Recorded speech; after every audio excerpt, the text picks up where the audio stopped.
দেখছি মেয়ে মেয়েও বিয়ে করে। কথা কি বিশ্বাস করছেন না? মেয়ে মেয়ে পর্যন্ত বিয়ে করে।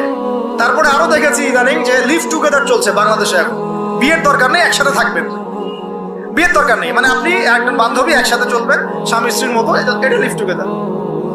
বলবে যে উন্নত সভ্যতার এগিয়ে গেছে, আমরা পিছিয়ে থাকবো কেন?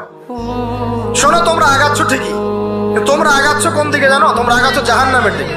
তোমরা ঠিকই আগাচ্ছ, অস্বীকার করছি না, তোমরা এগিয়ে যাচ্ছ ঠিকই, বাট জাহান্নামের দিকে। প্রতি 10 জনের মধ্যে নাকি একজন এখন মনে করে যে ছেলে ছেলে বিয়ে করা যায়।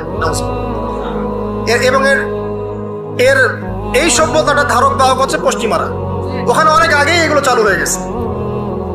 আমেরিকাতে তো চালু আছেই, ব্রিটেনে আছে, কানাডায় আছে, অস্ট্রেলিয়া আছে, আমাদের ভারতেও আছে।